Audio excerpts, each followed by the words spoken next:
Bueno, vamos a ver el modelo de crecimiento de Ramsey. El modelo de crecimiento de Ramsey fue elaborado por Ramsey en 1928 y reformulado o refinado, podemos decir, por Casey Kaufman en 1965. Tiene dos principales novedades respecto de lo que fue el modelo solo que vimos las clases pasadas. Primero, que introduce la tasa de preferencia temporal. Antes no se medía el costo de reasignar consumo presente por consumo futuro. Ahora sí lo vamos a tener en cuenta. Y además es un modelo que surge, que plantea la maximización de una utilidad intertemporal. Antes la tasa de ahorro en el modelo de solo era exógena y constante. Ahora tanto el sendero de consumo como el de ahorro van a surgir como consecuencia de la interacción de las familias y las empresas en mercados. Las familias van a maximizar su utilidad hasta el infinito porque piensan en dinastías, ¿no? El horizonte es el infinito, piensan en sus hijos y la familia que van dejando, y la restricción presupuestaria que vamos a tener también va a ser intertemporal. Estas son las principales novedades, ¿no? Quedémonos con esta idea de que mete el tiempo y esto de la preferencia intertemporal, además de introducir la maximización de la utilidad, ¿no? Acuérdense que en el modelo de control óptimo nosotros hacíamos una maximización del consumo. Acá lo que vamos a hacer es una maximización de la utilidad. No solo de la utilidad, sino de la utilidad intertemporal. Bien, vamos a ver algunos aspectos generales entonces del modelo de Ramsey. Es un modelo de equilibrio con mercado de bienes, activos y factores. Ya vamos a tener tres mercados: bienes, activos y factores. Lo vamos a plantear en un principio sin gobierno, con una economía cerrada y que existe un capital físico. El supuesto del gobierno, al final de la clase lo vamos a ir levantando. Vamos a introducir impuestos y vamos a ver qué efectos nos genera esto sobre el estado estacionario y el sendero de equilibrio. Bien, las familias en sus decisiones toman en cuenta el bienestar de futuras generaciones, como habíamos dicho. Y además, ellas tienen la fuerza de trabajo, por lo cual trabajan y por eso reciben un salario. Además, prestan el capital a las empresas, son las poseedoras del capital y se lo prestan a una tasa de interés. Las empresas lo que hacen es fabricar un bien que las familias son las que lo compran, es el bien de consumo. También es el bien de activos o de ahorro, ¿no? Entonces el bien se puede usar para consumir o para ahorrar. Bien, tampoco vamos a tener incertidumbre, donde todos los agentes van a ser iguales, y la tasa de crecimiento de la población va a ser n. Vamos a normalizar con L0 igual 1. Finalmente lo que vamos a tener es que L punto sobre L es igual a n.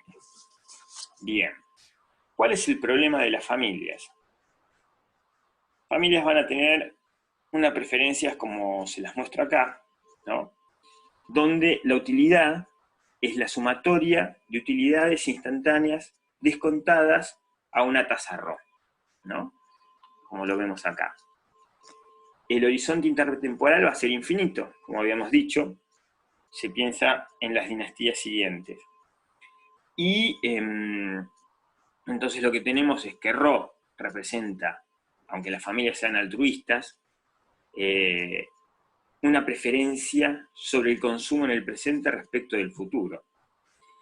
Y además tenemos que sigma es positiva y es mayor a 0. Que sigma sea positiva significa que la función de utilidad es cóncava. Cuando la función de utilidad es cóncava, vamos a tener que tenemos una preferencia por suavizar el consumo. A ver, voy a ver si les puedo compartir una foto que tengo acá. A ver cómo es. espérenme, ténganme paciencia porque también estoy aprendiendo a usar todo esto. Compartir una nueva acá. Bien, a ver, ahí está. El hecho de que tengamos funciones cóncavas hace que tengamos el deseo de trayectorias de consumo más lisas, ¿no? Tenemos que esta es la función de utilidad, C a la 1 menos sigma menos 1 sobre 1 menos sigma. La derivada, ¿no?, respecto del consumo termina siendo C a la menos sigma, que es positiva. Y la derivada segunda termina siendo menos sigma por C a la menos sigma menos 1. La derivada primera es positiva y la derivada segunda es negativa si tenemos que sigma es positiva.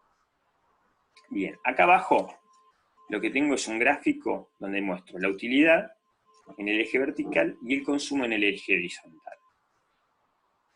Si sigma fuese 0, tendríamos una recta, ¿no? Si sigma fuese 0,5, tendríamos esta curvatura. Si fuese más de 0,5, por ejemplo, 1, tendríamos más curva todavía. Si fuese más. A medida que sigma es más grande, la curvatura de la función de utilidad es mayor. ¿Qué significa esto? Veamos. Imaginémonos que tenemos dos periodos con dos consumos bien distintos. El consumo en el periodo 1 y el consumo en el periodo 2. La utilidad en el periodo 1 y la utilidad en el periodo 2, ¿no? Bien. Lo que vamos a tener es que tenemos la posibilidad de consumir C1 y C2 o la mitad en cada uno de los dos periodos. ¿Qué es lo que más utilidad nos da? Lo que más utilidad nos da es consumir la mitad en los dos periodos, es decir, C3. Fíjense que el valor de la utilidad de C3 lo vamos a tener acá, y es mayor al promedio de la utilidad de C1 y la utilidad de C2, ¿no? Entonces tenemos que consumir, en lugar de C1 y C2, en dos periodos distintos, consumir C3, que en la totalidad de los dos periodos estoy consumiendo lo mismo, me da mucho más utilidad consumir C3 en cada uno de los dos periodos. Este segmento que está acá, que es la diferencia entre la curva de utilidad y la recta que une las dos utilidades de los dos periodos, que es el promedio, es lo que me muestra la diferencia de utilidad entre promediar el consumo y no promediarlo. Cuanto más curva sea, más cóncava sea la curva de utilidad, mayor será este segmento. Y eso hace que mayor sea la preferencia para suavizar el consumo. Bien, volvamos a lo anterior.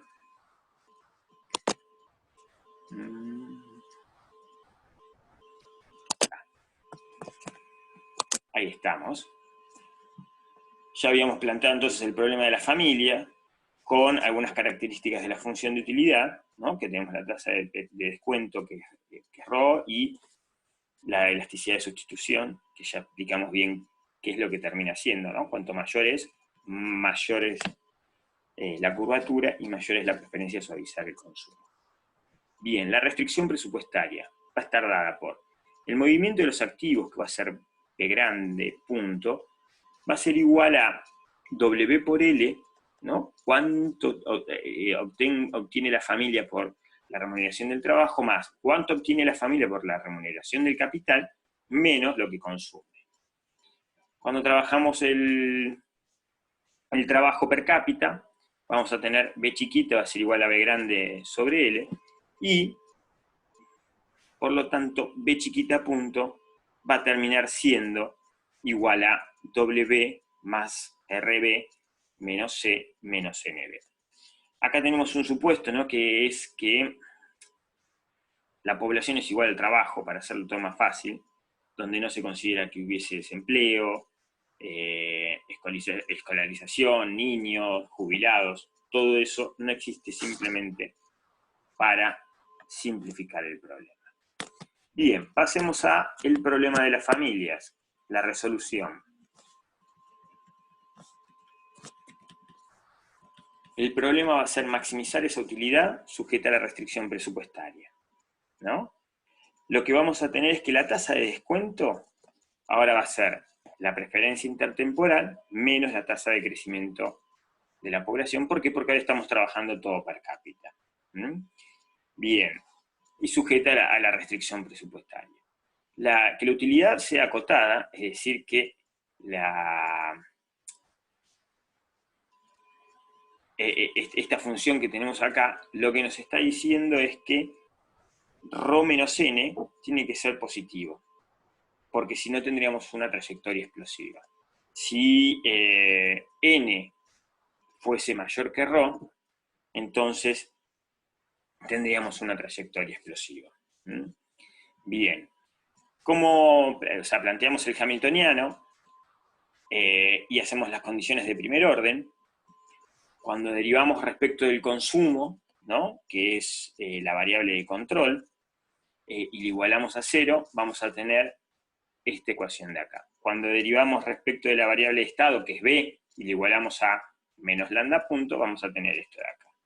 Entonces tenemos c como la variable de consumo, b como la variable de estado, y lambda como el valor de una unidad más de activos financieros.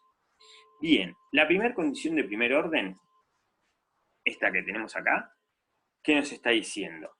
Que la utilidad marginal del consumo es igual al valor marginal de la inversión, ¿no? Fíjense que el producto nosotros lo podíamos usar para invertir o para consumir. Y lo que nos está diciendo la condición de primer orden es que ese producto, que tiene dos usos, en el sendero óptimo van a tener el mismo valor marginal. ¿Por qué? Imagínense que yo tengo el producto y el valor marginal de la inversión es mayor que el valor marginal del consumo. Quiere decir que me da más valor invertirlo que consumirlo. Entonces, ¿qué hago?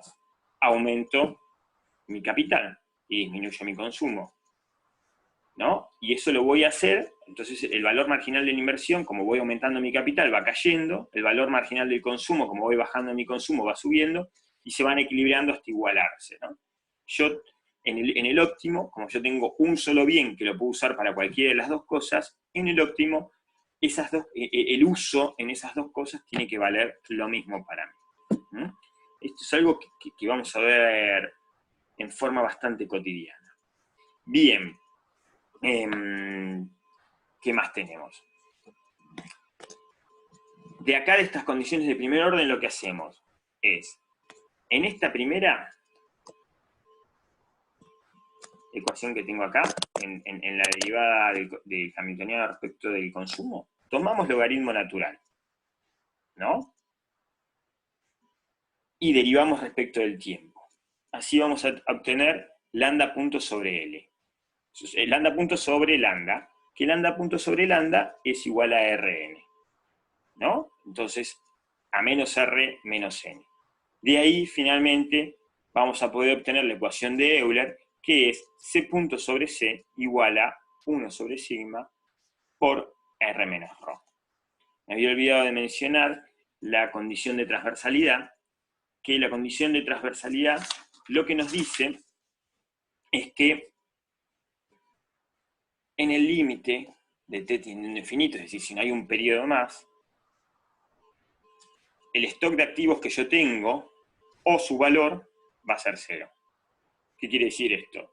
Si el valor de los activos es positivo, en realidad los voy a utilizar. Si no valen nada, quiere decir que el ANDA es 0, puedo tener activos positivos, ¿no? O sea, no voy a tener, para un periodo después, no me voy a guardar activos para mañana si esos activos tienen un valor positivo, ¿no? No tiene ningún sentido. Bien. Voy a poner pausa acá y después vamos a pasar al problema de las empresas. Bueno, vamos a ver el problema de las empresas y después hacemos un corte para que el video no sea tan largo. Las empresas, ¿qué se plantean? Bueno, las empresas son competitivas, son tomadoras de precios, vamos a normalizar en precios igual a 1. Un solo bien que se consume e invierte, es decir, que el precio del consumo va a ser igual al precio del bien, que va a ser igual a 1, ¿no? La relación del precio de consumo sobre el precio del bien. Las empresas lo que hacen es alquilar el trabajo al salario W y el capital al precio R grande. El beneficio de los alquileres va a ser R chiquito, que va a ser igual a R grande menos la depreciación. La función de producción tiene rendimientos constantes a escala, donde la productividad marginal del trabajo es positiva, la productividad marginal del capital es positiva, y la segunda derivada respecto del trabajo y del capital es negativa. Esto, una función Cox-Douglas cumple con estas características, con lo cual vamos a tener que el producto es igual a A por K al alfa por L a la 1 menos alfa, con alfa entre 0 y 1, y F chiquita de K chiquita es igual a A por K a la alfa. Acuérdense que K chiquita es cuando derivo todo per cápita, ¿no? Entonces F de K chiquita es igual al producto per cápita. Bien, el problema de las empresas es bastante básico también, donde vamos a maximizar su función de producción, el valor de su función de producción, como el precio es igual a 1, tenemos F por cada F de K y L menos los costos, que son lo que gastan en mano de obra y lo que gastan en capital, ¿no? Derivo respecto del trabajo, F de L menos W igual a 0 en las dos condiciones de primer orden. Derivo respecto del capital, F de K menos R más D es igual a 0. Fíjense que lo que tengo es que en el óptimo el salario va a ser igual a la productividad marginal del trabajo y el capital va a ser igual al rendimiento neto del capital, ¿no? La productividad marginal del capital va a ser igual al rendimiento neto del capital, que es R grande. Bien. Tengo que si I grande es igual a L por F chiquita, entonces la derivada de I respecto de K va a ser igual a L por F' de K sobre 1 menos L, sobre 1 sobre L. Y la derivada de I respecto de L va a ser igual a F de K menos L por F' de K por K por L al cuadrado. Con lo cual podemos pasar las condiciones de primer orden y reescribirlas de la siguiente manera. La productividad marginal del trabajo es igual a W y la productividad marginal del capital es igual a R más D. Este R más D después lo podemos meter en la ecuación de Euler que habíamos visto y así empezar a sacar el óptimo. Bien, vamos a ver ahora el equilibrio. El equilibrio en el mercado de factores. Esto lo vamos a empezar ya en otro video, así no queda tan largo.